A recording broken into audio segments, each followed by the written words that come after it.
Voilà, alors tout a démarré de la façon suivante. Bonjour à tous d'abord. Voilà, mon fils aîné travaille à l'université Blaise Pascal à Clermont-Ferrand. Et il y a environ 2 ans, c'était en juillet 2013, sur la plage, il m'a pas dit papa, dessine-moi un mouton, il m'a dit papa, fais-moi une machine de Turing. Voilà, et je suis là ce soir parce que j'ai relevé ce défi. Alors, je vais vous présenter la machine. D'ailleurs, j'en ai amené 2, je vais vous expliquer. Le prototype initial et je dirais un modèle plus compact qui peut être prêté pour des interventions pédagogiques. Alors, je vais vous expliquer comment elle marche. On va avoir des quantités de détails. D'ailleurs, on verra des détails techniques assez pointus sur ces machines. Et ensuite, je vais les faire marcher. On va leur faire exécuter des algorithmes. Alors avant ça, bien sûr, on va parler un petit peu du monsieur qui est derrière tout ça, Alan Turing, et je vous ferai un court aperçu des problèmes mathématiques qui se posaient à cette époque. Alors, Alan Turing est un mathématicien génial, anglais, qui est né donc en juin 1912. Il s'est trouvé que ses parents sont partis 6 ans aux Indes, un peu après sa naissance, donc il a été élevé à cette époque-là par un couple de retraités. Et quand ses parents sont revenus, ils se sont installés non pas en Angleterre, mais à Dinard, pour échapper à la pression du fisc anglais. Comme quoi les choses peuvent changer. Voilà. Alors, il va faire des études universitaires au King's College à Cambridge. Et à la fin de ses études, il commence des travaux personnels très importants en logique mathématique. En 1936, il apporte à la Royal Society de Londres un article intitulé « Sur les nombres calculables avec une application au problème de la décision ». C'est dans cet article qu'il décrit ce qu'on appelle la machine de Turing, que je vais vous présenter ce soir. Il a fait cet article en réponse à un problème posé par David Hilbert. David Hilbert a posé, je crois que c'est 24 problèmes en 1900 aux mathématiciens du XXe siècle, dont l'un des problèmes peut se résumer de la façon suivante. Est-il possible de trouver une méthode effectivement calculable, et on fait un lien avec les nombres calculables de Turing et avec la machine qui est là, on verra, pour décider si une proposition est démontrable ou non. C'est là, je dirais que ces travaux, dans sa publication de 1936, sont un peu une réponse à ce problème. Suite à ça, il part pour les États-Unis, où il va passer sa thèse sous la direction d'un certain Alonzo Church. Dans les différents livres que j'ai lus, on a l'air de dire que c'est Church qui a pour la première fois employé le terme de machine de Turing. Alors, après son séjour aux États-Unis, il rentre en France en 1938 et il est contacté par les services secrets anglais pour travailler au décryptage des messages allemands qui étaient codés avec la machine Enigma. Peut-être que certains d'entre vous ont vu le film Imitation Game qui décrit cette période où il travaillait à Bletchley Park dans ce qu'on appelait la hutte 8 pour déchiffrer les messages allemands. C'est là qu'il va développer et mettre au point ce qu'on a appelé la bombe. C'est une grosse machine analogique avec des quantités de rotors qui tournaient pour chercher des compositions des rotors de la machine Enigma. Et il va réussir puisque dès 1941, les Anglais commencent à déchiffrer les messages allemands. On avait pourtant dit à l'époque que les messages codés avec la machine Enigma étaient vraiment inviolables. C'est un travail énorme de pouvoir le faire. Alors, après la guerre, Turing travaillera un certain temps sur la mise au point, enfin sur le départ, on pourrait dire, du premier ordinateur ACE, c'était Automatic Computer Engine, avec une équipe. Et puis il va progressivement s'éloigner de cette équipe et il va s'intéresser à la morphogénèse. En fait, il va s'intéresser à la modélisation mathématique de phénomènes chimiques. On donne souvent comme exemple qu'il pouvait montrer comment pouvaient apparaître des taches sur la peau du léopard ou des rayures chez le zèbre, par exemple. Donc, modélisation mathématique de réactions chimiques. Alors, vous le savez sans doute tous, en 1952, il est condamné pour homosexualité. Et il est condamné à un traitement chimique et hormonal qui l'a complètement démoli. Et donc, en juin 1954, il s'est suicidé en mangeant une pomme enduite de cyanure. Cette pomme croquée a été le symbole de Apple. 15 ans ou 20 ans après, Apple a dit non, mais c'était bien le symbole de Apple, la pomme croquée de Turing. Et alors, j'ai relevé une phrase d'un collaborateur de Turing à Bletchley Park. La personne dit « Heureusement que les autorités de Bletchley Park ne savaient pas que Turing était homosexuel, sinon nous aurions perdu la guerre. » Alors, j'avais noté de dire, on peut voir l'ingratitude d'une société qui doit tant à Turing.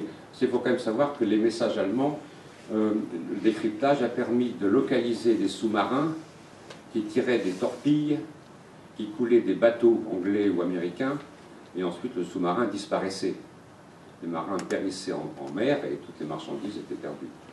Donc l'Angleterre doit beaucoup à Alan Turing. Alors c'est sans doute pour ça que la reine d'Angleterre l'a réhabilité en décembre 2012 pour le centenaire de sa naissance, et que différentes universités ont construit des machines de Turing. Alors elles les ont, la différence avec celles que je vous amène, qui sont uniques, elles sont absolument uniques, c'est que les machines qui ont été construites l'ont été dans un but d'être un hommage à Alan Turing, mais pas dans un but de fonctionner. Tandis que les deux machines que vous avez devant vous sont des machines qui fonctionnent réellement. On va voir que l'on peut très facilement les programmer à l'aide d'une petite feuille perforée, feuille standard en plus, donc pas, on n'a pas besoin d'acheter, voilà, des feuilles perforées. On met l'algorithme sur la feuille et la machine fonctionne. Alors ça me permet, moi, de faire des interventions auprès d'étudiants dans des activités de recherche d'algorithmes. Ah oui, je voulais vous passer la photo du personnage pendant que je vous parlais d'Alan Turing. C'est raté, mais je la mets maintenant, voilà. Bon, je suppose que vous le connaissez à peu près tous. Alors, il a fait plein d'autres choses. Il a notamment, on parle quelquefois du test de Turing. Le test de Turing, c'est de savoir, une personne va parler à travers un micro, elle recevra une réponse à travers un haut-parleur. Est-ce que la personne pourra détecter si c'est un ordinateur qui lui répond ou si c'est une personne qui lui répond? Voilà le test de Turing. Il l'a imaginé et il a pensé que 70 ans après, on pourrait le faire. On n'en est pas loin. Donc il avait quand même, c'est un visionnaire, hein, il avait vraiment vu beaucoup de choses. Il a travaillé aussi énormément sur ce qu'on appelle maintenant l'intelligence artificielle.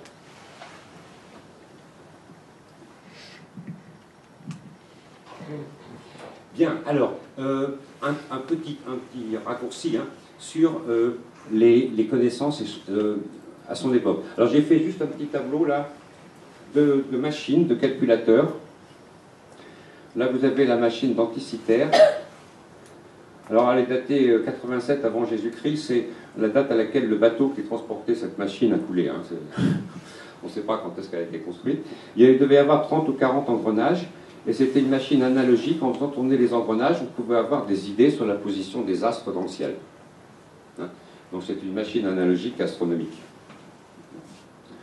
Alors, pour faire juste un petit rappel des... Alors, le boulier chinois, ou indien, ou japonais d'ailleurs. Alors, j'ai un frère aîné qui avait été en Inde en 1967, je crois.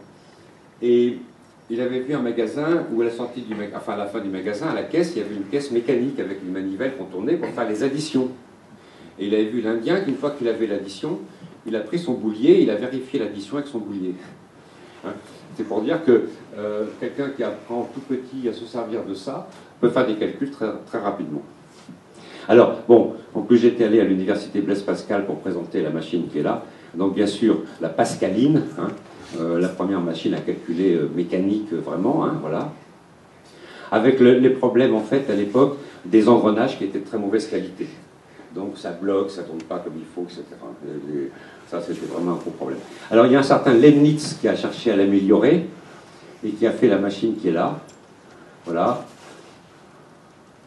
Et alors, Leibniz, voilà, un écrit de Leibniz. Alors, comme tout mathématicien qui se respecte, il est absolument illisible. Hein. Et vous voyez les nombres binaires.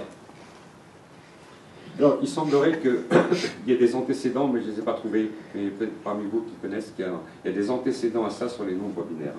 Enfin là, voilà, une grosse étude sur les nombres binaires.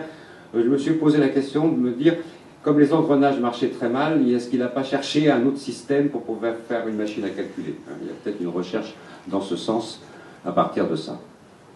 Alors, la machine de Honner, c'était un russe, hein, la machine de Honner qui est l'ancêtre de toutes les machines, de toutes les caisses qu'il y avait dans les magasins il y a 50 ans. Voilà. Il y a des machines comme ça, avec des curseurs qu'on poussait pour mettre les prix, on tournait la manivelle et on avait l'addition. Hein. Voilà, là, les engrenages étaient résolus. Mais il faut savoir qu'il fallait faire des engrenages dont le nombre de dents variait pendant que la dent tournait. C'est pas évident. Hein. Oui. Alors, ensuite, alors c'est très connu, la machine de Babbage, hein, qui travaille sur les polynômes, hein, par calcul de différence, par exemple, de dérivées secondes ou de choses comme ça. Machine de Babbage qui a été refaite par, à Londres, hein, la Société royale d'astronomie de Londres, qui l'a refaite en 1991. Hein. Voilà, elle a été reconstruite en 1991. Alors là, tout ça, on a des systèmes mécaniques, hein, et on arrive à Alan Turing. Alors j'ai fait exprès à Alan Turing de mettre qu'un graphe, parce que Alan Turing, sa machine, elle est purement théorique, hein, il n'y a rien de construit. Donc j'ai mis un petit graphe comme ça, pour représenter la machine d'Alan Turing. Ouais. Et juste après Alan Turing, j'ai mis ceci, l'architecture de von Neumann, hein, qui est l'architecture de l'ordinateur actuel, unité de commande, enfin contrôle, unité de calcul, bon, et puis entrée-sortie, mémoire, le schéma de nos ordinateurs.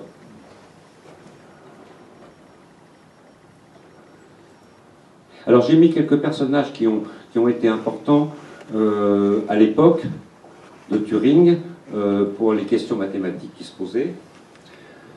Alors Bertrand Russell, ça montre un petit peu quand même qu'il y a beaucoup de questions. Les mathématiques sont la seule science où l'on ne sait jamais de quoi l'on parle, ni si ce que l'on dit est vrai. Bon, il y a un certain Émile Borel qui a dit « Les mathématiques sont une science où l'on sait toujours de quoi l'on parle et si ce que l'on dit est vrai. » Et bien ces deux phrases constituent mon sujet de philosophie quand j'ai passé le bac. Hein, voilà. Et alors, Bertrand Russell, et pour ça je vais commencer par lui. Et vous connaissez peut-être le paradoxe de Russell.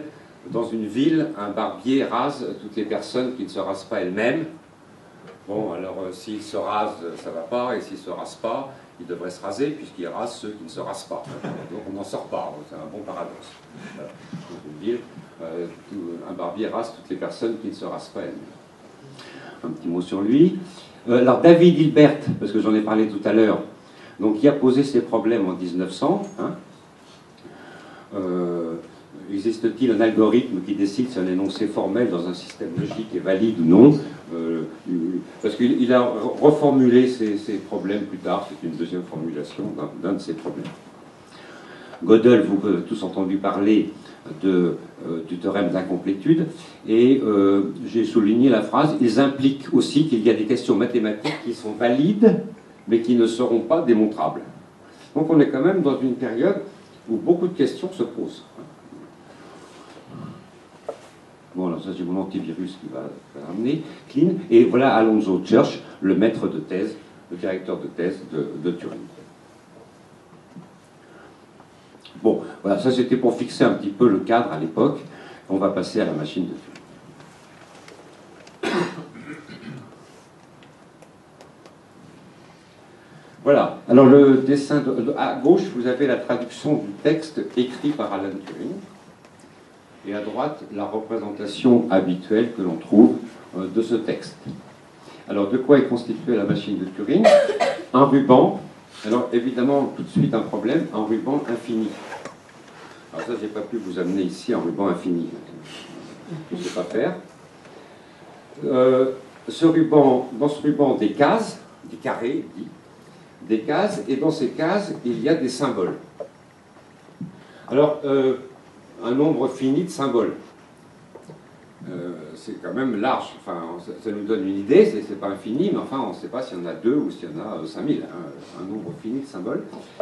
Et alors, il dit une tête de lecture-écriture, on pourrait dire un mécanisme qui se déplace sur le ruban, qui peut faire 3 choses, qui peut lire le symbole qui est écrit dans la case, qui peut écrire un symbole dans la case, donc modifier le symbole lu par exemple, et qui peut se déplacer d'une case à droite ou d'une case à gauche. Voilà. Et pour terminer, la machine possède un nombre fini d'états. Ce sont les états qui permettront de donner des instructions à la machine, en quelque sorte de programmer la machine. Et une phrase très importante, à tout instant, le comportement de la machine est déterminé par son état et le symbole lu. Lui, dans le texte, son état, il l'appelle la M-configuration, mais c'est son état de machine. Donc, à tout instant, le comportement de la machine est déterminé par son état et le symbole lu. Ce que j'appellerais le résultat de la lecture, moi, sur ma petite machine. Ce qui fait que pour la programmer, il faut lui dire, par exemple, si tu es à l'état 3 et si tu lis un A, tu vas faire telle chose. Et par exemple, tu peux passer à l'état 5, où tu restes à l'état 3. Si tu es à l'état 3 et que tu lis un blanc, eh bien, tu vas faire autre chose. Et qu'est-ce que peut faire la machine? Eh bien, c'est écrire un autre symbole, se déplacer à droite ou à gauche, ou changer d'état. Voilà exactement ce qu'elle peut faire. Eh bien, avec ça, on a un ordinateur excessivement puissant. Voilà. Et ça, c'est pas évident. Par exemple, ça, c'est issu c'est presque l'écriture de Turing. La première ligne à droite, là, j'ai print 0, déplace-toi d'une case à droite et passe à l'état C. Ensuite, à l'état C, j'ai va à droite et passe à l'état E, etc., etc., etc. Alors, on va voir des choses là-dessus, bien sûr. Bien. Alors, vous êtes venus un peu pour ça. On va parler de la machine que vous avez devant les yeux. Donc, voilà un prototype réalisé avec beaucoup de pièces, avec surtout pour tout ce qui est mécanique, des engrenages et des petits moteurs Lego, hein, qui fonctionnent très bien, qui consomment très peu. Donc, tout est alimenté en 6 volts et voilà. Ça marche assez bien. Alors, on va tout reprendre. On va reprendre le ruban. Le ruban de Turing, je n'ai pas pu le faire en ligne droite infinie, alors je l'ai fait circulaire et illimité. Illimité, quelque part, je peux tourner indéfiniment dessus. Ce que je vais trouver de plus proche. Je ne vais pas tout faire mieux. Voilà. Alors, le ruban ici possède 100 cases. 100 cases. Et dans chaque case, il y a un petit cylindre, comme vous voyez ici, qui peut se lever à 3 hauteurs. Soit il est en bas, c'est un blanc, soit il est à mi-hauteur, c'est un 0, soit il est à pleine hauteur, ce sera un 1. Voilà. Donc avec mon disque qui est là, je peux écrire 2 puissance 100, à peu près 10 puissance 30, à peu près le nombre d'étoiles dans l'univers, avec un petit disque comme ça. Pas mal. Voilà. Alors, des détails techniques de fabrication. J'ai dû faire un disque comme ça et que mes 100 cylindres soient à égale distance. Parce qu'en fait, j'utilise mes cylindres avec un engrenage. Je m'engraine sur les cylindres pour faire tourner le disque. Donc, il fallait qu'ils soient tous à égale distance. Alors, j'en voulais 100. Je voulais les mettre à peu près à 1 cm. J'ai dit donc qu'il me faut un disque qui fasse 1 mètre de circonférence. Quel est son diamètre? On divise par pi. Et un pi, ce n'est pas un rationnel, on ne peut pas l'utiliser, donc je ne peux pas faire. Alors ce que j'ai fait un disque qui fait 1 mètre plus epsilon, je dirais, comme circonférence. Et puis un petit peu, je dis comme dit Gödel, je suis sorti de la théorie, je suis allé ailleurs, et j'ai trouvé 1 mètre de couturière, un maître de couturière qui a un défaut qui est là était une qualité extraordinaire, c'est qu'en tirant dessus, on peut un peu l'agrandir. Donc j'ai pris mon maître de couturière, j'ai tiré pour faire correspondre le 0 et le 100, et j'ai eu mes 100 graduations équidistantes. Voilà. Voilà. Il faut sortir de la théorie, il faut aller voir ailleurs. Il faut sortir du cadre d'un problème pour pouvoir le résoudre. Alors ensuite, j'avais un problème, c'est que mes petits cylindres, il fallait qu'ils puissent monter et descendre, qu'ils ne tombent pas, et que ce ne soit pas dur. Alors j'ai placé 100 petits aimants perpendiculairement à mes cylindres, qui exercent une petite traction sur les cylindres, ce qui entraîne un petit frottement dans le déplacement du cylindre, et ça marche très bien. Mais le résultat, c'est que là, vous avez, comme un ordinateur, un disque dur, avec 100 bits, pour chacun, il y a une charge magnétique. On n'est pas loin du disque dur. Voilà pour le disque. Alors, l'écriture, c'est ce mécanisme-là.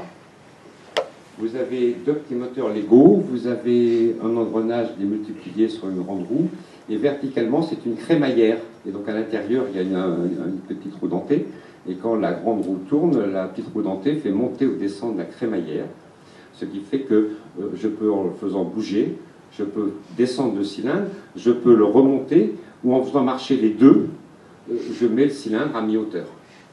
Voilà. Quand j'ai décidé il me fallait 3 valeurs, blanc, 0 et 1, ça m'a compliqué la tâche parce qu'il fallait faire un truc à mi-hauteur. Le truc à mi-hauteur m'a demandé beaucoup de temps pour la mise au point. Mais c'était indispensable, parce que sur un ordinateur, le disque dur n'est pas formaté là. Sur un ordinateur, par exemple, si vous formatez simplement par octet, ben, vous sautez 8 cases pour aller au nombre suivant. Et moi, là, j'ai pas ça. Donc, il me fallait en quelque sorte un blanc, c'est un espace entre deux nombres, si je veux travailler sur deux nombres. Voilà. Donc, le blanc était indispensable, il me fallait bien blanc 0 et 1. Alors, on dira que c'est une machine de Turing dont l'alphabet est blanc 0 ou 1. Voilà. Alors, il y a certains puristes qui disent que l'alphabet c'est 0 et 1, et auquel ils rajoutent le blanc. Voilà, donc, comme on veut. Hein. Voilà, c'est une convention. Alors, mécanisme d'écriture. Alors, le mécanisme de lecture, il est moins évident. En fait, ici, j'ai un moteur avec un petit ressort qui pousse une tige par l'intermédiaire d'un ressort, c'était une suspension de voiture Lego, qui pousse une tige contre les cylindres. Et la pièce qui sort, que vous voyez d'ailleurs dans le dessin du milieu, on voit une pièce qui est en escalier au bout, qui fait une marche. Alors selon la hauteur du cylindre, la pièce, quand elle est poussée, a 3 positions différentes. Et ensuite, j'ai un contact sur le long de la pièce, et selon cette position, la machine sait qu'elle a affaire à un 0, un blanc ou un 1. Voilà. Donc vous verrez, c'est comme une murène qui sort de son trou là et qui va lire les choses. Alors le déplacement du ruban, ben, c'est un petit moteur qui est derrière, avec 2 petites roues dentées en plexiglas que j'ai taillées à la main. Alors elles sont approximatives, mais ça marche, c'est ce qu'il fallait. Avec juste une remarque, c'est quand les cylindres sont en bas, il n'y a que la roue dentée du bas qui sert. Quand il est en haut, que celle du haut, et quand il est à mi-chemin, les 2 roues dentées agissent sur les cylindres. Alors, pour donner les informations à la machine, les instructions à la machine, j'utilise des feuilles, voilà, qui sont perforées. Alors je vais vous montrer un exemple plus concret là sur le site. Je l'ai, je crois que je l'ai là. Voilà. Alors, à gauche, vous avez ce qu'on appelle la table des transitions. Là, vous voyez, on retrouve le schéma. Il y a l'état et le résultat de la lecture. Le résultat de la lecture qui peut être B0 ou 1, B0 ou 1, etc. Et le comportement de la machine doit être déterminé par l'état et le résultat de la lecture. Donc, à chaque fois, ça vous donne une ligne. Donc, ce que fait la machine est sur fond jaune. Donc, à gauche, c'est son état et sa lecture. Et ensuite, qu'est-ce qu'elle va faire?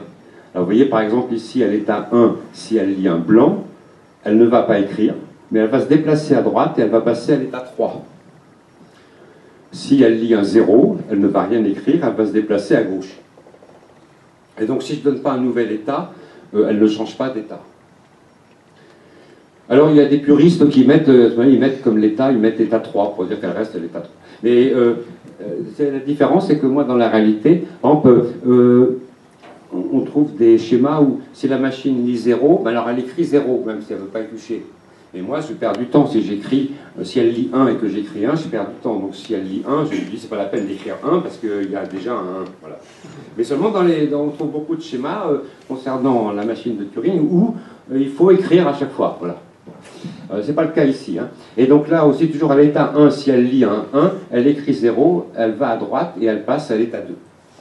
Alors, à gauche, vous avez la table de transition classique, et à droite, vous avez les feuilles que j'utilise, ces feuilles-là, pour la piloter. Hein. Alors, vous voyez bien qu'il y a, première colonne verticale, c'est les états, ensuite, il y a une colonne marquée L majuscule, c'est les lectures, et ensuite, vous avez une partie qui est écriture, la partie jaune centrale qui est déplacement, et à droite, nouvel état. Alors, vous voyez la correspondance exacte entre la table des transitions et la feuille de programmation. Voilà, donc en fait, quand on fait une étude en algorithme et qu'on a établi cette table des transitions, ben, on n'a plus qu'à percer la feuille pour tester.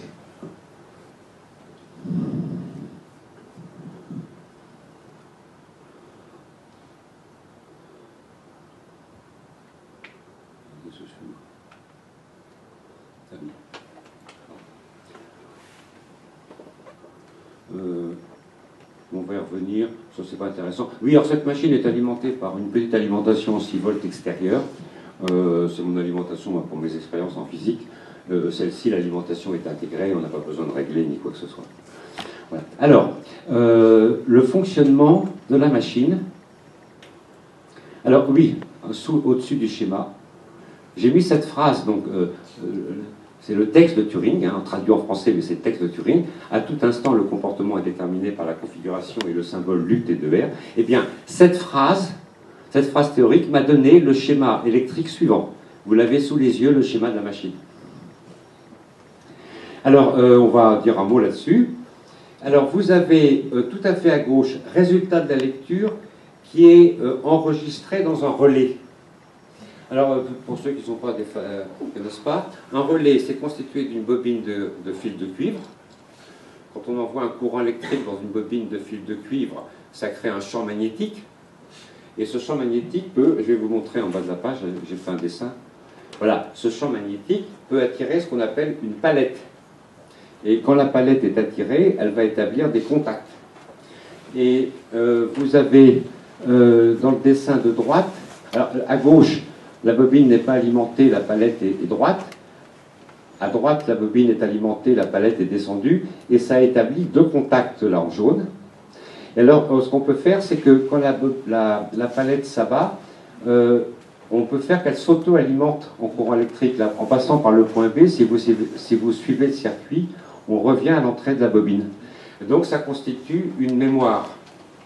Et il faut savoir qu'à l'époque, par exemple, les calculateurs bulles, à cette époque-là, utilisaient des milliers de relais pour faire des calculs et comme mémoire. Hein.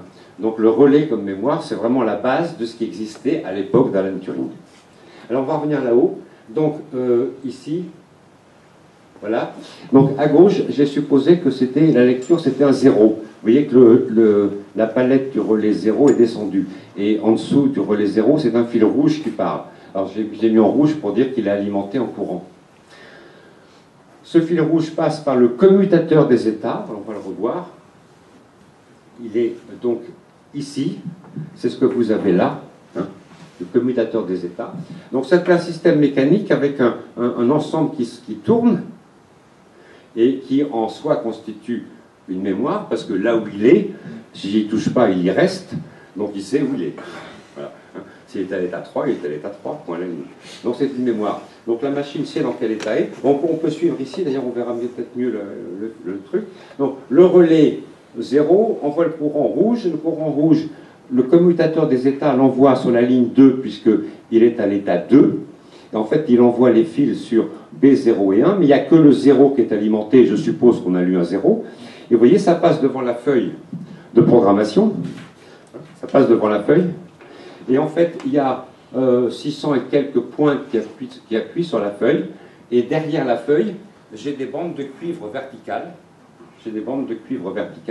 Donc là où il y a des trous, vous voyez, il y a des trous pour écriture d'un 1, pour la ligne 201, écriture d'un 1, se déplacer à gauche et passer à l'état 3. Et donc en bas de la machine, en bas, je récupère l'information. Qu'est-ce qu'il faut faire? Il faut écrire un 1, il faut se déplacer d'une case à gauche et il faut passer à l'état 3. Voilà et donc le plan du circuit électrique qui est là provient intégralement de la phrase d'Alan Turing, voilà, de cette phrase-là, intégralement. Hein.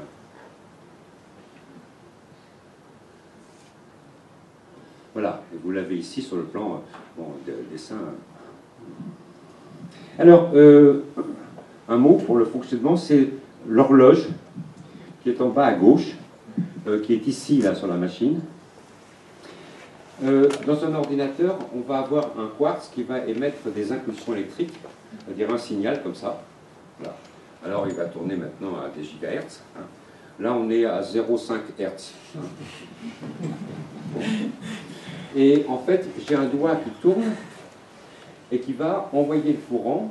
Alors, vous voyez, il va envoyer le courant d'abord une impulsion pour la lecture, puisque avant de faire quoi que ce soit, il faut savoir le symbole lu. Donc à chaque fois, vous allez voir que tout le temps, continuellement, la machine commence par lire, et après, elle verra si elle fait quelque chose. Alors elle envoie une impulsion au mécanisme de lecture, puis ça tourne, elle arrive au mécanisme d'écriture, on ira voir ce qu'il y a en bas de la feuille pour savoir ce qu'il faut écrire. Dans le cas présent, il faut écrire un 1. Après, l'aiguille va tourner, va arriver sur le déplacement, va envoyer une impulsion pour le déplacement. Elle ira voir en bas de la feuille qu'est-ce qu'il faut faire comme déplacement. Dans le cas présent, c'est une case à gauche. Et puis elle va continuer à tourner, elle va arriver sur changement d'état. Et donc elle ira voir ce qu'il faut faire au niveau du changement d'état. Elle verra passer à l'état 3, elle passera à l'état 3, et on recommence.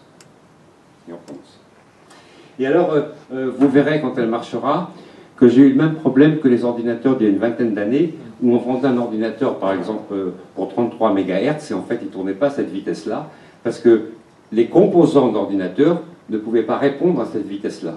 Et moi, j'ai eu le problème, mes composants, c'est-à-dire la tête d'écriture, le mécanisme de lecture, le mécanisme de déplacement du disque, sont plus lents. Et donc, vous verrez que j'ai dû faire, d'ailleurs, c'est des fils qui ont été rajoutés, on voit qu'ils sont pas rattachés avec les autres. Vous verrez que l'horloge s'arrête pour attendre qu'un composant est terminé avant de continuer son cycle. Vous verrez ça très bien tout à l'heure quand elle tournera.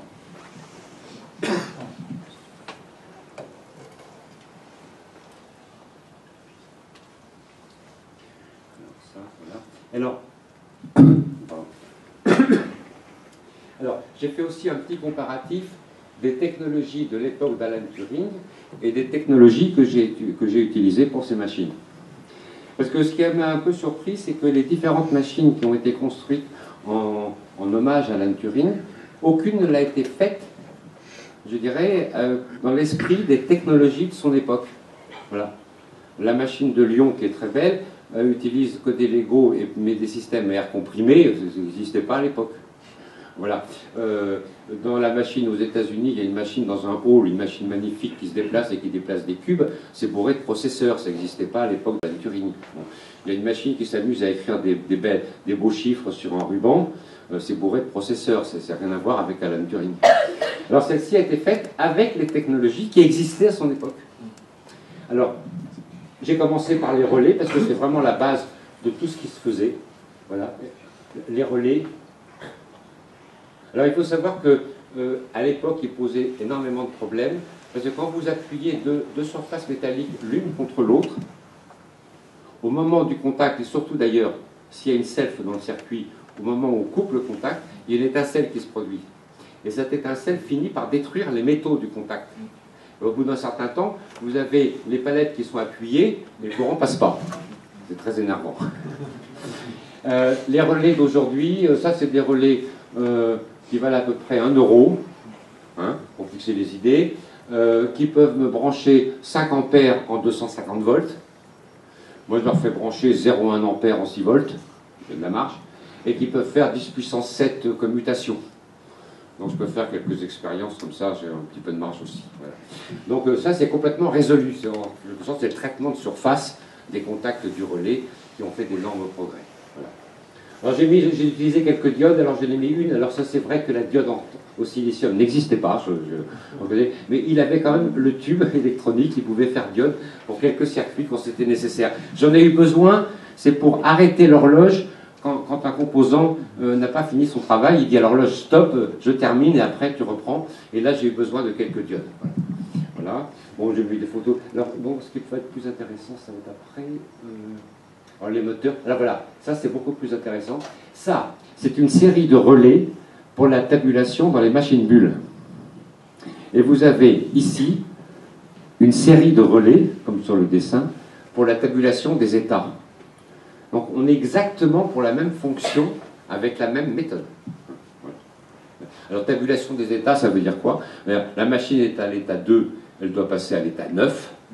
Pendant que le commutateur des états tourne, il ne faut pas qu'il oublie qu'il doit s'arrêter à l'état 9.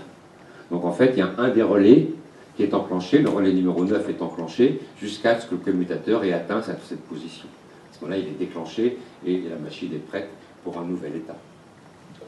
Donc commutateur des états.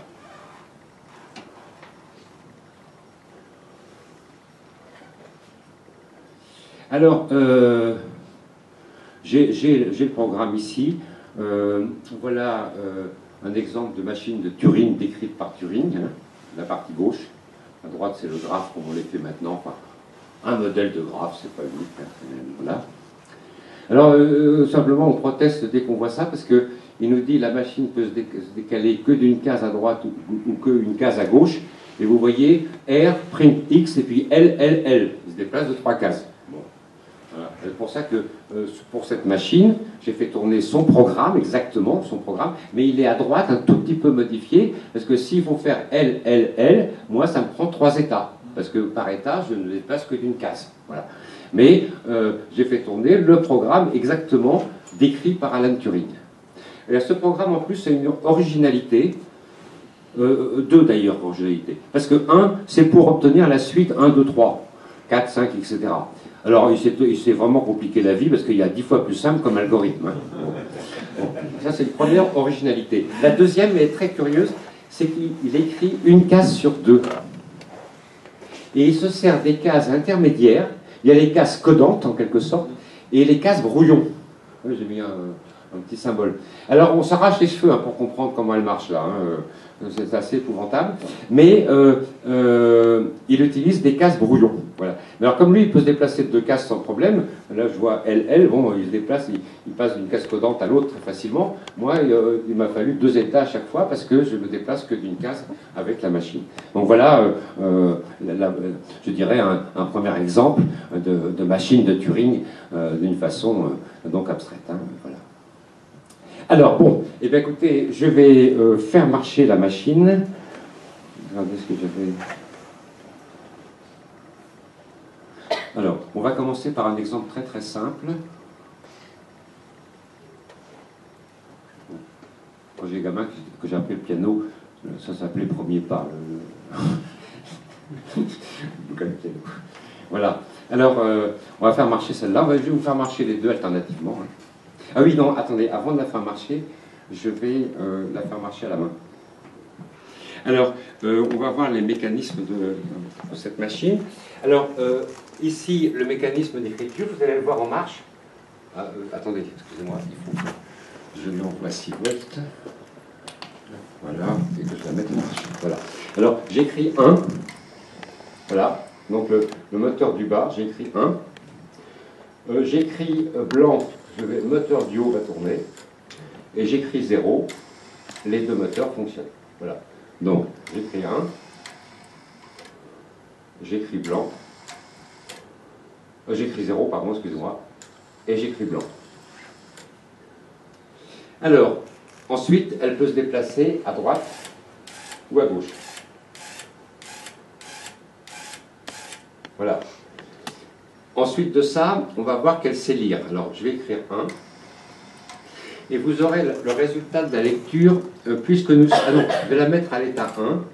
jamais à l'état 1, vous aurez le résultat de la lecture ici. Vert c'est 1, rouge c'est 0 et blanc c'est blanc. Hein. Si elle était à l'état 3, donc si je la mets à l'état 3, je peux le faire tout doucement. Voilà.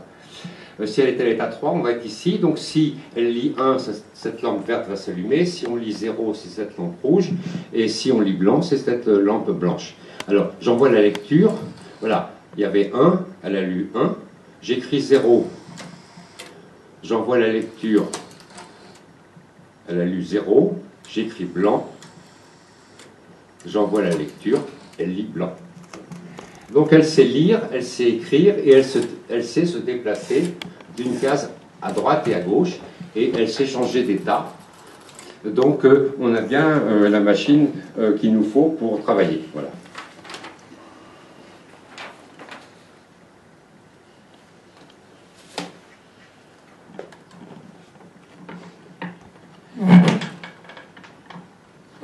J'ai un système assez primitif là-dessus pour comprimer. Je comprime 600 et quelques pointes contre ma feuille. Et là où il y a des trous, les pointes traversent évidemment et touchent des bandes de cuivre qui sont verticales. Le seul problème, c'est que 600, chacune, c'est un tout petit ressort. Multiplié par 600, je suis à près de 70 kg de pression totale, de force totale. Alors, je vais juste remettre une seconde ce qui était prévu. Je vais vous remettre ça une seconde et puis je remettrai la caméra. Voilà, donc on va lui demander, juste pour l'avoir fonctionné, on va lui demander de rechercher une séquence de 0 et de 1, et quand elle l'a trouvée, de remplacer les 0 par des 1. On n'est pas très ambitieux, mais on va comme ça bien voir comment elle marche. Notamment, ça explique bien les états. En plus, ici, on a un cas simple, les états ont des tâches qui sont séparées. Ce n'est pas forcément le cas. Hein. Mais là, les tâches sont séparées. Donc, la première tâche, c'est trouver la séquence. Et la deuxième tâche, c'est quand on a trouvé la séquence, remplacer les 0 par des 1. Et il faut 2 états parce qu'elle va s'arrêter quand on aura trouvé un blanc. Et donc, on ne peut pas lui dire au début, si tu t'arrêtes, si tu as un blanc, parce qu'au début, elle n'aura que des blancs. Hein. Donc, il nous faut bien 2 états. On ne peut pas faire autrement. Sinon, on a le problème de l'arrêt, elle ne s'arrête jamais. Hein. Alors ici, j'ai mis la séquence à gauche de la tête de lecture, mais c'est vrai que sur un ruban circulaire, ce n'est pas nécessaire, parce que si elle part du mauvais côté, de toute façon, elle finira par trouver. Enfin, ce serait long, alors il faut mieux le mettre dans le bon sens. Ah oui, alors je vais vous remettre la caméra.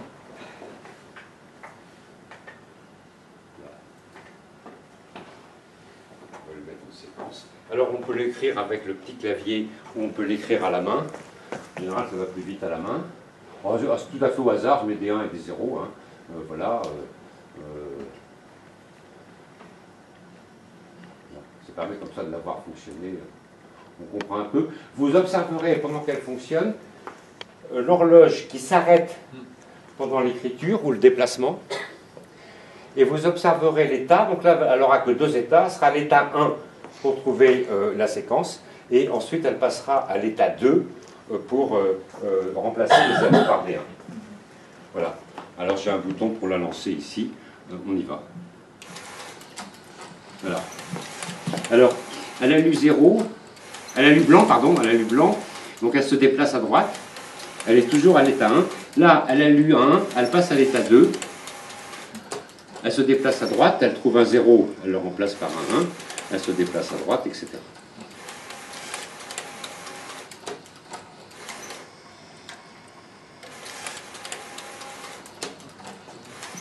Voilà, on voit.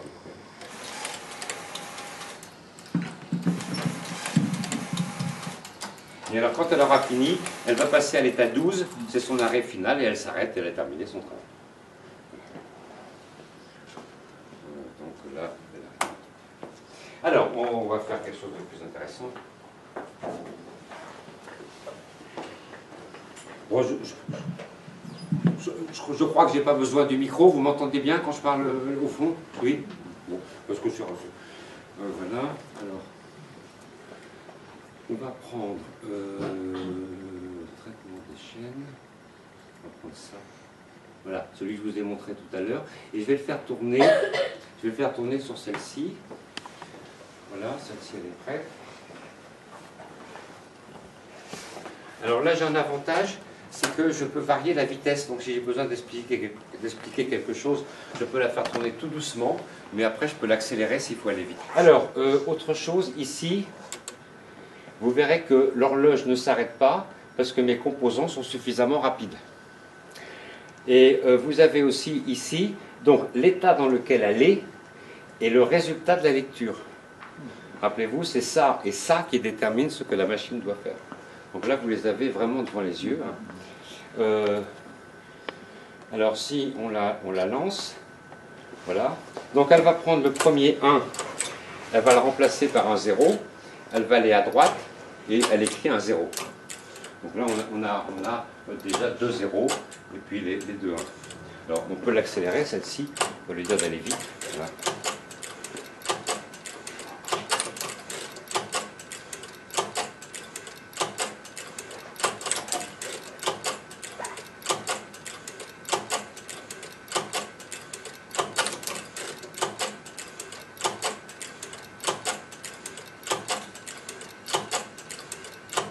Alors, elle va passer à l'état 3, où il est l'état 3, et qui est remplacé tous les 0 par des 1, puisqu'on lui a donné. Voilà. Et l'état 3, elle s'arrête, c'est l'état 12 qui provoque l'arrêt de la machine, comme la première. Elles ont exactement le même circuit électrique. Simplement, j'ai pris des composants là qui sont plus rapides et plus efficaces. Bon, alors ça, c'était juste comme ça, c'est des choses très très simples. On va voir des programmes plus intéressants. Alors, j'avais pensé faire une machine avec un petit peu comme les centraux téléphoniques, des fiches qu'on pourrait enfoncer pour programmer la machine. Bon, d'abord, il en faudrait beaucoup, et ce serait toujours long, parce que là, j'ai des programmes un peu plus costauds, et il me faut une seconde pour les mettre en place. Hein. Donc, finalement, c'est très bon procédé.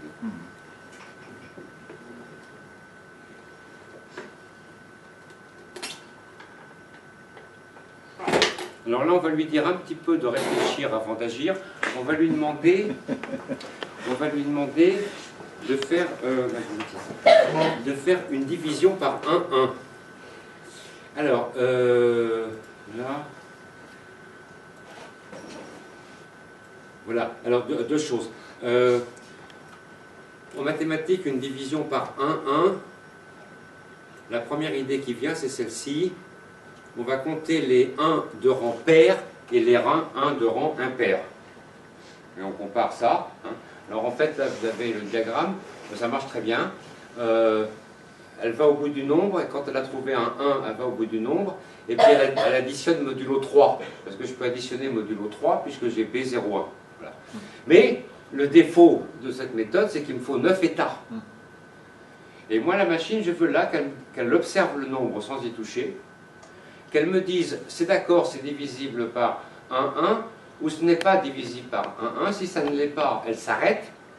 Et si c'est divisible par 1, 1, elle revient sur le nombre et elle fait la division.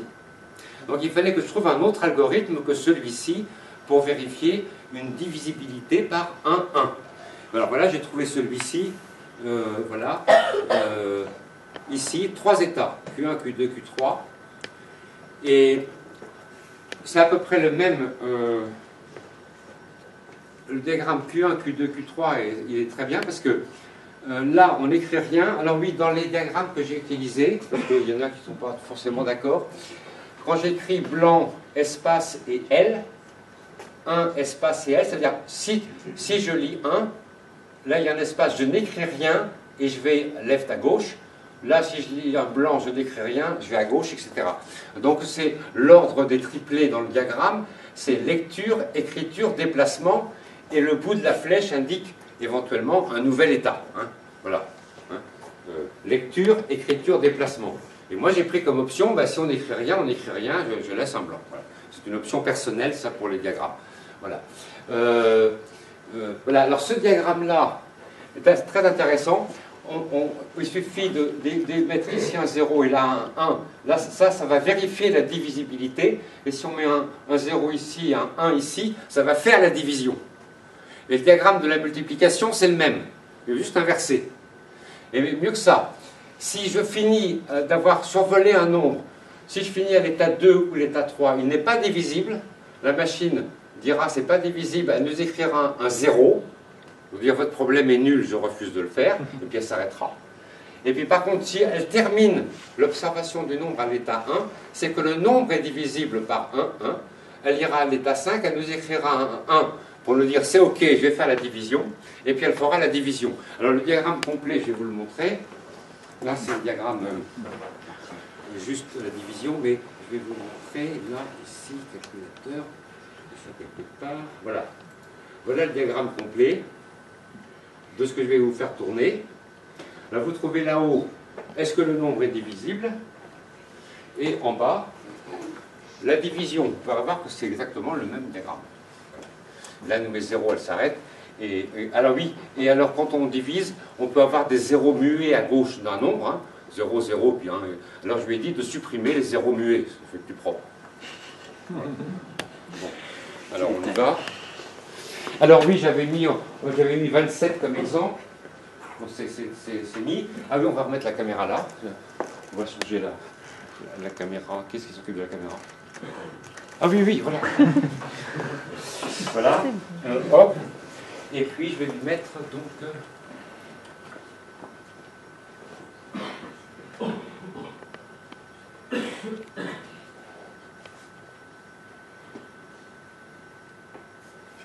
je vais mettre la caméra.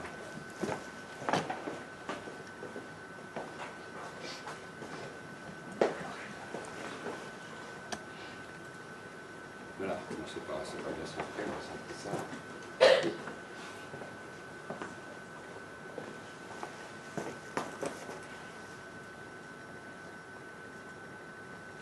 Voilà, alors donc 1, 1, 0, 1, 1, 2, 4, 8, 16, donc 1, 2, 4, 8 et 16, 16 et 8, 24 et 2, 26 à 27, ça c'est divisible. Alors je vais lui mettre 26, il n'est pas divisible. Et je vais lancer la machine. Alors je la mets à l'état 1, je la mets en marche, je la mets à l'état 1 et je la lance. Voilà. Alors elle va commencer par survoler le nombre sans y toucher. Et elle va passer des états 1, 2 et 3. Si elle termine à l'état 1, c'est que c'est divisible.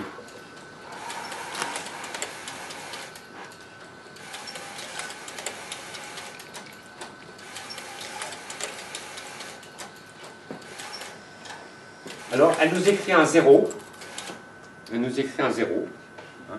Elle nous a écrit un 0. Là. Hein. Ici, votre nombre n'est pas divisible par 1, 1. Je refuse de faire la division. Bon, très bien. Alors, on va se déplacer à droite. Et je vais lui mettre 27. Et là, vous allez voir qu'elle va terminer la lecture du nombre à l'état 1. Voilà. Alors, je la remets à l'état 1 ici, et je la lance.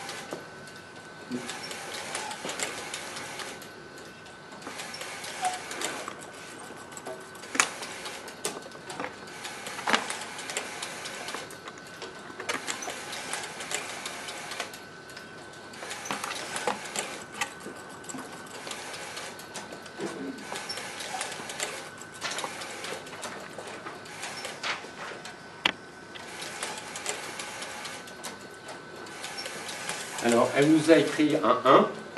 Elle nous a écrit un 1 à gauche. Ça veut dire, c'est OK, le nombre est divisible par 1, 1. Je vais aller faire la division.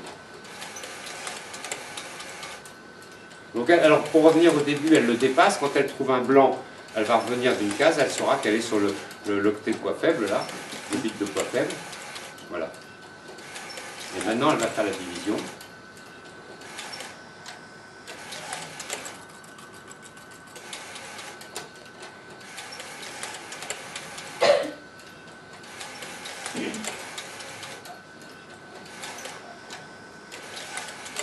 Là, vous voyez un 0 muet à gauche du nom. Je vous ai dit, je lui ai dit de retirer ça. Voilà. Elle retire le 0 muet. Là. Elle s'arrête, elle nous trouve 1, 0, 0, 1. Ça fait 9, et 3 fois 9, ça fait à peu près 27. Alors, je vais lui mettre, alors, 1, 0, 4, 1, 4, 1, 0, 1. Là, je vais lui mettre 189. 1, 0, 4, 1, 0, 1. Voilà. On va la lancer.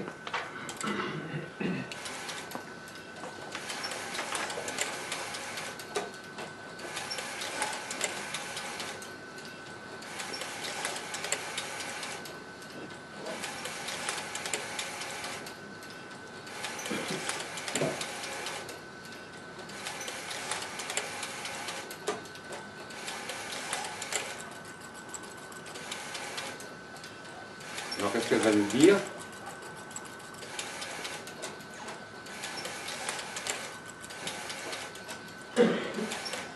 Elle nous met 1, c'est divisible par 1, 1. Donc elle va revenir au début du nombre.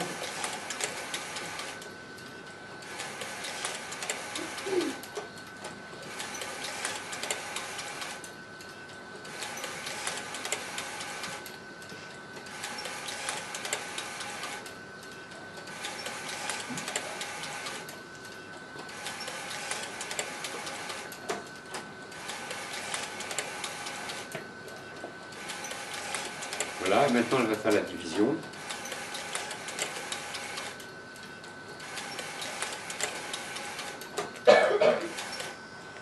Alors elle doit trouver 189 divisé par 3, c'est à peu près 63. Elle doit faire à peu près 6, 1.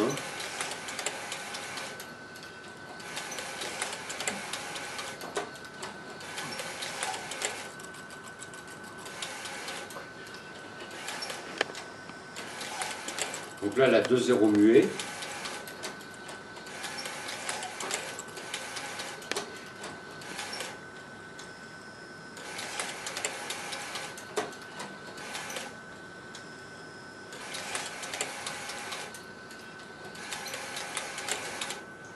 Elle s'arrête, il y a 6, 1. Alors une remarque, ce petit exercice qu'elle vient de faire, la machine jusqu'à aujourd'hui a toujours été beaucoup plus rapide que tous les étudiants à qui j'ai demandé de faire l'opération. Ne me dites pas qu'elle est lente. C'est vrai qu'on n'est pas entraîné. Là, j'ai vu les étudiants faire une division par 1 en binaire. On n'est pas échaudé là-dessus. Je ne sais pas comment avec quel problème. Alors, bon.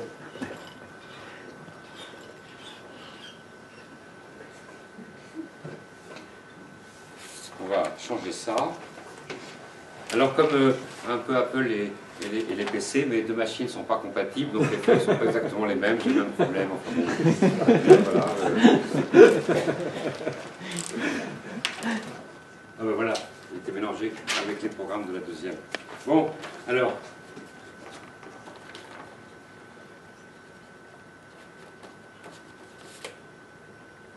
C'est bien Turing 2.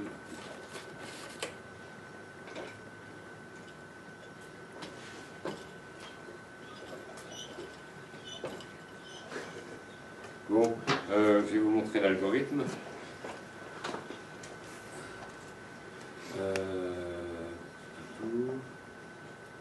Voilà.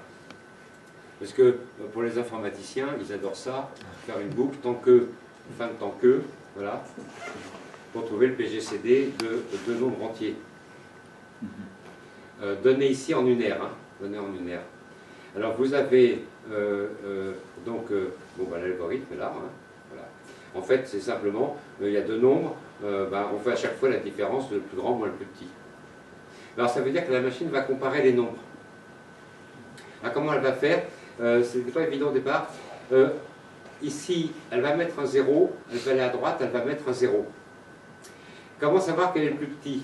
Elle va aller ici, elle va mettre un 0, elle va faire ça, elle va revenir. Mais quand elle va mettre un 0, par exemple, ici, elle ira faire un tour un peu plus loin, voir s'il y a un 1 ou un blanc. Donc quand elle sera là, ici, un 0, à droite, il y a un 1, bon, elle dit, je retourne là-bas. Et fait pareil ici, elle mettra un 0, puis elle ira voir à droite s'il y a un 1. Et quand elle mettra un 0 ici, en allant là, elle trouvera un blanc, donc ce nombre est inférieur ou égal à celui de droite. Et réciproquement. Donc on va lui faire calculer un PGCD en utilisant cet algorithme. Et vous voyez qu'une boucle fin de tant que se fait parfaitement avec la machine de Turing, ça ne pose aucun problème.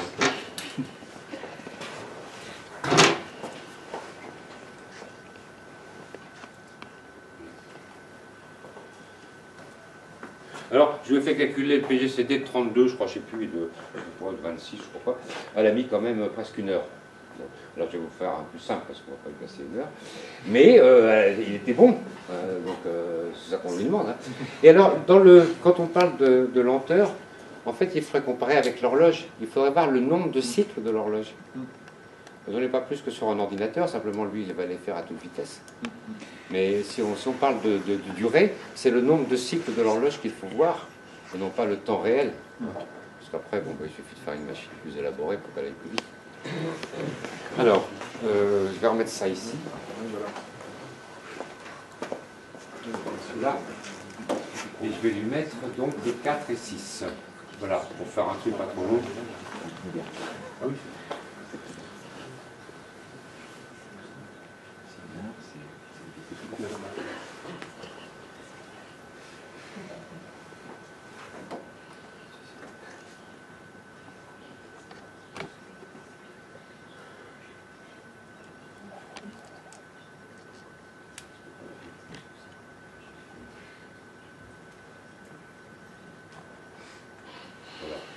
Là, vous pourrez la voir à l'œuvre.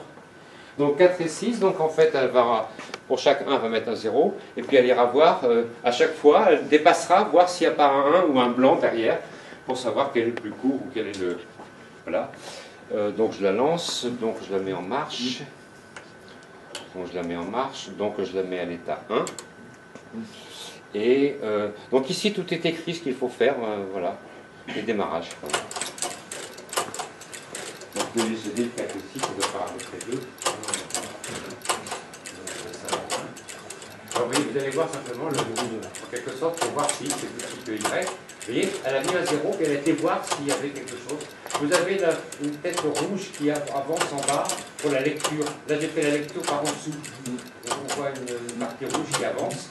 Et donc comme ça elle sait ce qui est écrit. Voilà. Alors elle a été voir, il y avait un 1, donc elle dit celui-là. C'est pas encore bon.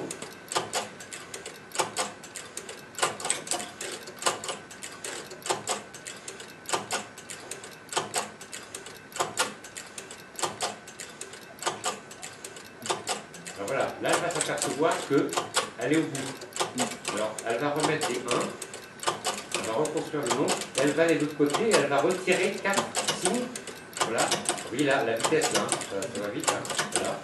Et il en reste 2. Donc maintenant, il faut qu'elle fasse la soustraction 4 moins 2, etc.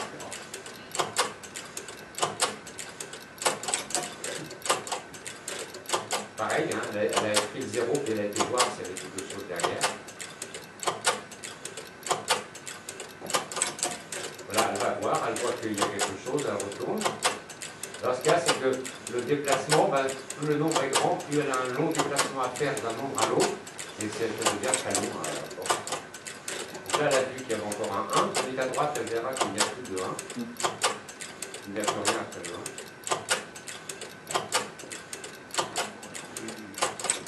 Voilà. Là, ça l'aperçoit. Donc elle remet 2, 1, et elle va supprimer 2 0 de l'autre côté. C'est empirique, c'est supérieur ou égal à 0, donc voilà. Alors elle recommence. Alors c'est aussi les algorithmes, on repasse tout le temps à l'état 1, c'est une fonction qui s'auto-rappelle. Hein, voilà.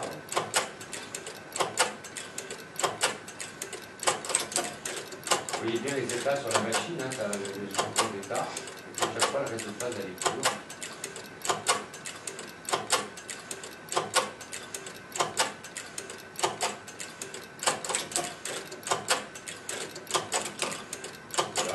Elle va supprimer les 2 signes qui sont à droite.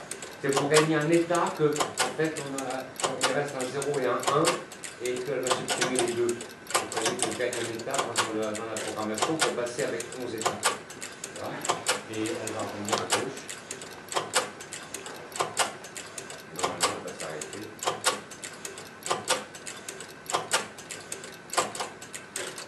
Voilà, passer à l'état 12, elle s'arrête et puis c'était le 4 et 6, c'est bien. Alors, j'en profite parce qu'on a parlé, c'est une donnée importante dans les travaux de Turing, de la machine universelle. C'est-à-dire la machine où les programmes sont codés de la même façon que les données. Alors on pourrait imaginer, lorsque Turing avait imaginé un ruban qui contient le codage du programme et ensuite le codage des données. Mais dans la pratique, donc là on voit une différence, dans la pratique, bon, vous voyez déjà que c'est un peu lent, mais s'il fallait à chaque fois qu'elle revienne quelque part sur le disque où il y a le programme pour savoir ce qu'elle doit faire, on n'en sortirait pas. D'accord? Donc, alors, il est vrai que nos ordinateurs actuels ne travaillent que sur des 0 et des 1. Je ne voulais pas. Des 0 et des 1. Et donc les programmes sont codés exactement comme les données. Mais ils sont sur des endroits différents en mémoire et en disque. Ceci dit, souvent compiler un programme, c'était le mettre en mémoire vive. Donc on ne va pas relire les données du programme, il est en mémoire vive, en langage machine directement. Et ensuite, donc, on n'ira que lire les données, l'ordinateur n'ira que lire les données pour traiter ces données. Donc une idée qu'on avait eue là, c'était de faire une machine de Turing avec 2 disques. Un disque du haut qui aurait été le codage du programme. La machine aurait commencé par lire le disque du haut et aurait enregistré le programme dans 600 relais qui auraient été ici. Et ensuite, elle irait travailler avec le disque du bas pour les données. On aurait comme ça constitué la machine universelle de Turing. Voilà. Alors, on fera retourner juste à la fin quelques programmes lents, mais je vais vous donner un petit aperçu de programmes qu'on a fait tourner sur cette machine. Il est pas trop tard, si 7 heures. Ça va pas être long. Alors voilà, quelques exemples de programmes quand même, parce qu'on arrive à des choses qui peuvent être un peu étonnantes. Donc pas ici, donc là j'ai rien d'intéressant. Traitement des chaînes. Oui, j'avais un peu souffert avec celui-ci, inverser une chaîne de caractères, hein, inverser complètement une chaîne de caractères.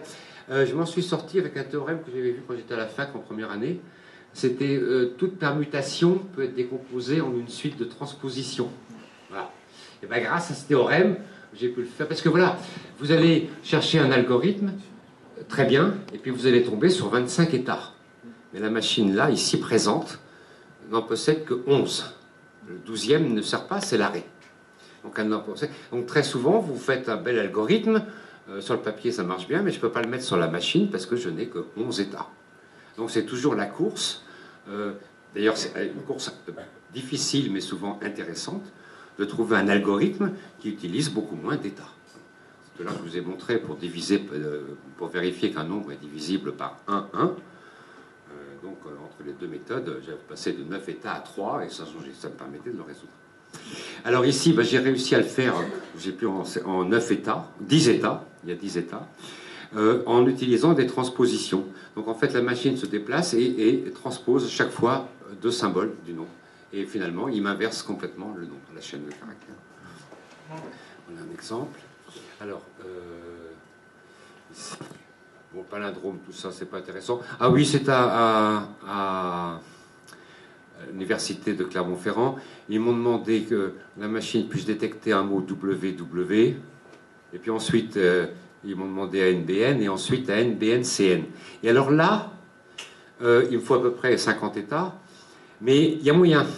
J'ai pu décomposer la tâche en programmes successifs. C'est-à-dire que voilà ce que ça donne. J'ai un premier ensemble d'algorithmes qui va me faire un premier traitement de la chaîne. Ensuite, je retire la feuille de programmation sans toucher à quoi que ce soit et je mets la deuxième feuille qui me fait la suite du traitement, etc., etc. Donc on peut lui faire une suite d'algorithmes, une suite de traitements, et donc là on peut en quelque sorte avoir plus que 11 étapes. Hein. C'est une solution. C'est une solution. Voilà. Alors, génération... ah oui, j'étais assez content de ça. C'est un peu le théorème de Cantor. Bijection entre n et les points du plan de coordonnées entières et positives. Vous avez le chemin qui est là. Et le diagramme qui tourne sur cette machine. Et elle me génère les coordonnées, vous voyez, à droite et à gauche, hein, il y a 2 séries. Elle me génère les coordonnées des points au fur et à mesure. Donc elle me fait la bijection entre n et les points du plan de coordonnées entières. Bon, par exemple, hein, voilà, avec Rosetta. Alors, bon, tout le monde s'est amusé avec la conjecture de Syracuse. avec juste une remarque, c'est que donc c'est UN égale UN sur 2 si c'est pair, et 3 UN plus 1 si c'est impair. Vous retrouvez mon diagramme de divisibilité. Là, c'est son inverse, c'est pour multiplier. Et ce qui est très bien dans ce diagramme, si on entre ici, on multiplie par 3. Si on entre ici, on multiplie par 3 et on ajoute 1. Et si on entre ici, on multiplie par 3 et on ajoute 2. Donc c'est génial. Donc en rentrant ici, vous voyez, je rentre ici pour avoir 3x plus 1. Alors la machine n'a pas démontré la conjecture de Syracuse, mais la machine a vérifié que quel que soit le nombre que je lui ai mis au départ, elle passait par la valeur 1. Et moi je lui ai dit de s'arrêter en plus. Ça suffit, c'est pas la peine de remultiplier, etc. Tu t'arrêtes quand tu trouves un 1. Donc ça tombe très bien. Alors, oui, j'ai mis là. Je suis allé à un colloque à Montpellier, au LIRM, l'année dernière, sur la calculabilité. Et donc, des profs là-bas m'ont donné des programmes. Plus exactement, quand j'ai présenté la machine, il y avait un grand amphi, ils sont tous descendus, ils étaient tous autour de la machine. Il n'y avait même plus de place pour moi. Et puis, il y en a, ils m'ont piqué les feuilles vierges comme ça. Donc j'ai des feuilles vierges comme ça. Ils m'ont piqué ça pour faire les trous. Ils ont disparu. Et puis, 20 quarts d'heure après, ils sont venus et ils m'ont dit, il faut essayer, il faut essayer, il faut essayer. Et alors, ils m'ont fait des trucs qui s'appellent le castor affairé. Le castor affairé, par exemple, c'est ça. C'est une course, le castor affairé, Buzzy Beaver. C'est une course. Il faut, avec le minimum d'états et le minimum d'alphabet, faire que la machine fasse un maximum de cycles avant mais qu'elle s'arrête. Donc il faut qu'à chaque fois, elle écrit un ensemble de choses qui donnent des situations à chaque fois un petit peu différentes avant d'arriver à une situation qui va provoquer l'arrêt de la machine. Donc ils m'ont donné des programmes de castor affairé, ils en avaient pas mal. Ils m'ont même donné un programme que j'ai pas eu le temps d'étudier, je vais vous l'avouer. C'est un truc qu'ils ont appelé un résultat chaotique. Pour l'instant, je l'ai fait tourner, on comprend rien à ce qu'elle fait, j'ai pas eu le temps de le travailler. Ce truc-là donne ça tourne continuellement, elle écrit, elle efface, elle écrit, elle efface, ça tourne pendant des heures et ça ne donne rien de particulier. Juste un mot pour terminer. Un mot pour terminer. C'est des interventions que j'ai fait dans des universités ou dans des lycées, etc., etc. Là, vous voyez l'Assomption à Rennes, par exemple. Ça, c'était les journées calculabilité, justement. Ça, c'était des classes de terminale ISN, là. Voilà, à Vitré. Je suis venu différentes choses. Là, j'avais à Nantes, là, ils m'ont fait une séance avec, j'avais 200 élèves de première et terminale, le lycée Clémenceau. Ça, c'est à Normal Sup. On a fait faire des exercices aux profs à Normal Sup, pour chercher des algorithmes. Parce que ce qui est bien, c'est que je leur donne des feuilles, on leur donne un sujet d'algorithme, on leur donne la feuille à trous, et puis on dit, mettez la feuille, et puis on essaie, alors voilà, pour terminer là-dessus, c'est l'intérêt pédagogique de la machine, c'est qu'on peut faire une recherche d'algorithme et tout de suite tester si c'est bon ou si c'est pas bon. C'est la machine qui répond. Voilà. Voilà, écoutez, j'ai terminé, s'il y a des questions.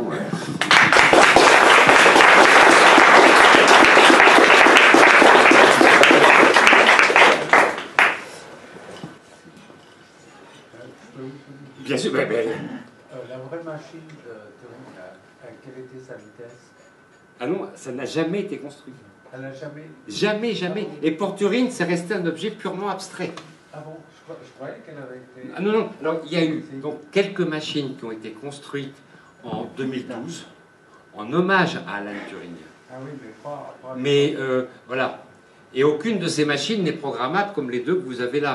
Elles sont uniques au monde. Il n'y a pas, ça n'existe pas. J'ai trouvé aux États-Unis, en fouillant, une machine programmable, mais elle a 2 états. Et c'est avec des fiches qu'on peut la programmer. C'est donc excessivement limité en recherche d'algorithmes. Voilà. C'est tout ce que j'ai trouvé. Toutes les autres machines ne sont pas programmables. La machine de Lyon, au bout d'1 heure, a réussi à remplacer 1, 0, 1 par 0, 1, 0. Et il y avait un étudiant qui était là et qui avait été présent, et que j'ai rencontré. Il m'a dit j'étais derrière les rideaux de la scène et j'avais une pompe à vélo pour le système pneumatique et je pompais comme un malade pour qu'elle puisse marcher. Voilà. Donc, donc voilà. Donc si vous voulez, c'était un très bel hommage à Alan Turing, attention. Hein. Mais en fait, quand je l'ai construite, moi tout de suite, enfin, ça m'intéressait beaucoup de rechercher des algorithmes. Moi j'ai fait pas mal d'informatique. J'ai fait pas mal de programmes, j'ai fait beaucoup de jeux. J'ai même un jeu informatique qui a été publié et qui a été dans ses vies, mais qui a été repris par Unix à une époque. C'était un jeu de vaisseau dans l'espace qui se lançait des missiles et qui s'appelait Cosmos. Si vous avez eu l'occasion de le voir un jour. Et alors c'est compliqué les lois dans l'espace, donc j'avais mis les lois de Newton.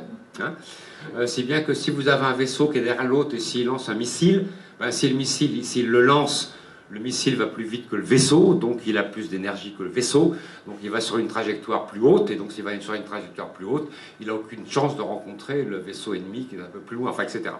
J'avais mis toutes les lois de Newton dessus, et j'avais fait un jeu comme ça, c'était aussi un peu la guerre froide, à gauche, bon.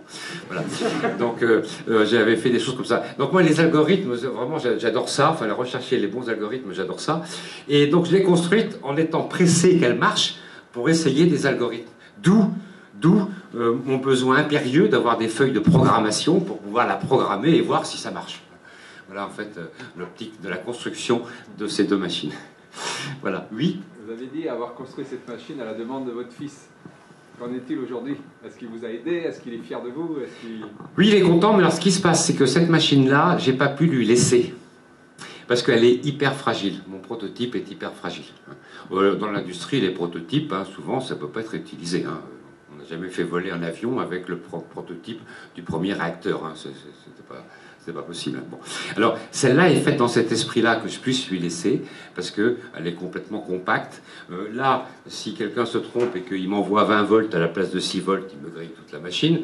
Là, les alimentations sont intégrées, on ne peut que brancher le fil, voilà, etc., etc. Quand la machine tourne, il ne s'agit pas de s'amuser à écrire ou à lire, parce qu'on aurait des conflits ici mécaniques.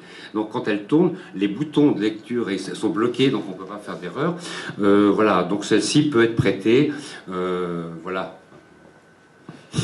Oui. Combien de temps avez-vous mis pour réaliser ces machines? Alors, celle-ci, donc mon fils on a parlé au mois de juillet. J'ai commencé à m'y mettre au mois d'août. J'ai commencé par faire une machine en ligne droite, des rails, une tête qui se déplaçait dessus. Et puis assez vite, j'ai compris que ce serait lourd, que ce serait lent. En plus, il faut des trucs très précis pour que ça puisse marcher convenablement. J'ai tout arrêté, et puis j'ai réfléchi, puis j'ai dit je vais faire sous forme d'un disque. C'est là que je me suis permis, pour les puristes, un crime de lèse-majesté. Et elle a été finie en 4 mois, puisque le 2 ou le 3 décembre, je retournais à Clermont-Ferrand, la présenter à la fac à Clermont-Ferrand. Donc elle a été faite très vite. Alors ce qu'il faut dire, en fait, c'est que quand on bricole un peu soi-même des trucs, là, pour cette machine, il me fallait à peu près des choses avec une précision de l'ordre du millimètre. Imaginez, je sais pas, vous sciez une planche, que sa longueur ce soit à peu près au millimètre près. Mais là, j'ai dû descendre pour beaucoup de pièces au quart de millimètre. Et je vous assure que le passage du millimètre au quart de millimètre, c'est très difficile. Très très difficile. Quand vous avez une perceuse avec une petite mèche et puis un trou, votre mèche, dès qu'elle tourne, elle se déplace, elle fait des belles arabesques autour du point voulu, avant d'accepter de s'enfoncer, et vous êtes avec une erreur tout de suite de l'ordre du demi-millimètre ou du millimètre très très vite. C'est très difficile. Alors, c'est pour ça qu'on a fait des machines-outils, mais j'ai pas. Les machines-outils permettent justement de travailler même au centième de millimètre. Donc, celle-ci, 4 mois, celle-ci, un peu plus d'1 an. Voilà. Celle-ci m'a fait horriblement souffrir. Mais voilà, j'ai refait 10 fois des mécanismes complets. La réalité est dure quand on fait quelque chose, parce que vous dites j'ai bien réfléchi, j'ai analysé, j'ai calculé les forces, j'ai calculé les courants, tout ça, ça doit marcher, vous le faites, ça marche pas. Bon, ça marche pas. Bon, donc c'est vous qui avez tort, il n'y a personne d'autre, il n'y a que vous qui avez tort. Alors vous refaites tout, vous dites non, bon, et puis alors vous comprenez que vous avez eu un biais dans l'analyse, que il n'y avait pas tout à fait ça. Alors vous refaites, et moi c'est ce qu'elle m'a fait, celle-ci, j'étais furieux, ça marche. Alors elle commence un calcul, Ah, ça marche pas. Ouais. Elle m'enfonce les trucs, et puis il y a un truc, elle l'enfonce pas. Qu'est-ce qu'on fait? Alors on commence par resserrer des vis, essayer de faire des réglages, on met une petite résistance ou on change un petit truc. Ça a l'air de marcher, ben non, ça marche pas. Celle-ci, les têtes là, j'avais fini, je croyais que c'était complètement réglé, et je lui ai fait calculer un très gros PGCD, un travail d'1 heure. Et ben, au bout de 3/4 d'heure, elle m'a fait une erreur. Ben oui, mais une erreur, ben, c'est foutu.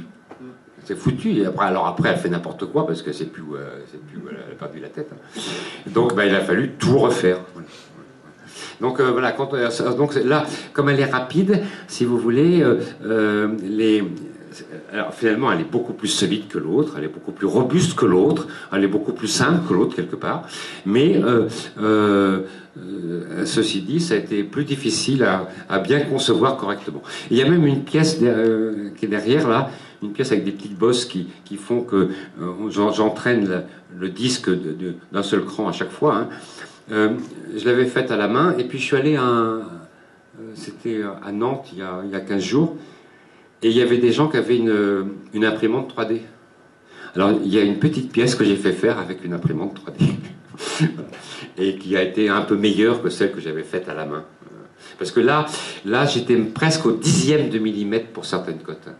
Alors à la main au 10e de millimètre, hein, les lunettes et la loupe, hein, c'est pas forcément facile. Voilà. D'autres questions? Est-ce qu'il serait possible d'avoir un alphabet plus complet? Tout est possible. Alors non, bon, moi mes cylindres qui montent et qui descendent, si on veut avoir un alphabet, on pourrait imaginer un cylindre plus gros qui tourne, et il y aurait différentes lettres tout autour. Et donc on le ferait pivoter à chaque fois. Voilà. Alors il est vrai que si j'avais une lettre de plus, il y a des quantités d'algorithmes que je pourrais envisager. Et là, j'ai pas trouvé la solution. Par exemple, la multiplication de 2 décimaux. Alors, de binaires, excusez-moi, de 2 binaires. L'addition de 2 binaires, c'est très facile à faire si on détruit l'un des deux. On fait -1 sur un binaire et +1 sur l'autre jusqu'à ce qu'il y en ait un à 0. Oui, mais on a perdu le premier. Alors, si on prend l'algorithme pour la multiplication, hein, la multiplication de xy, je crois que l'algorithme, c'est si x est impair, on ajoute y à r, sinon on divise x par 2, on multiplie y par 2. Voilà l'algorithme des multiplications dans un ordinateur, si je ne me trompe pas. Ben oui, mais j'ajoute y à r. Moi je fais une addition, mais moi mon y il est perdu après. Et pour faire l'addition, il faudrait recopier le y. Il me faut 9 états pour recopier une séquence de 0 et de 1. Donc je suis coincé, je ne peux pas faire la... Alors j'ai fait la multiplication en unaire. Là on se régale. En unaire c'est très facile parce que justement je remplace les 1 par des 0 pour me rappeler que je les ai traités mais sans les perdre. C'est pour ça que si j'avais une troisième lettre, hein, je pourrais traiter mes 1 et mes 0 et savoir que je les ai traités en leur mettant une autre valeur, quoi. Mais là je peux pas le faire. Tout à fait. Voilà. D'autres questions? Une dernière. Oui, bien sûr. Oui, alors je vais les sortir. J'ai des cartes de visite où j'ai mis l'adresse du site. De toute façon, c'est machinedeturing.org, en un seul mot. Voilà. Mais j'ai des cartes de visite. Alors vous allez trouver des quantités de choses sur le site. Là, j'ai résumé un peu la vie de Turing, j'ai résumé plein de choses. Vous allez trouver beaucoup de choses sur le site. C'est un site en cours de développement, mais qui est déjà très riche. Il a une version anglaise, ce qui me vaut un nombre de visites gigantesque des États-Unis, de Chine, etc. Parce que bon, ils peuvent le lire en anglais. J'ai près de 300 clics par jour, hein, depuis 6 mois. Donc ça monte. Et si vous demandez machine de Turing sur Google, en principe, je suis sur la première page. Quand je ne suis pas le premier. Voilà. Mais donc, je vais sortir mes cartes de visite. Il y en a qui voulaient me contacter pour quoi que ce soit. Qu'est-ce que j'en ai fait? Mais voilà. Vous pourrez en partant. Et ce que je vais faire, pendant que vous partez, voilà, j'ai des cartes de visite là. Voilà. Pendant que vous partez, je vais mettre un programme. Je vais lui demander de calculer la suite de Fibonacci. Et puis comme ça, vous la verrez marcher pendant qu'elle calcule. Voilà, pendant que... Voilà. Parce que Turing a travaillé sur la suite de Fibonacci. Il a travaillé dans le cadre de la morphogénèse. C'est le rapport idéal entre la longueur et la largeur. Non, ça c'est le nombre d'or, ça. Soit Oui, ça c'est racine de 5, machin. Hein. Voilà, je vous mets la suite de Fibonacci, et comme ça, s'il y en a qui veulent la voir marcher, ils la verront marcher en partant. Voilà.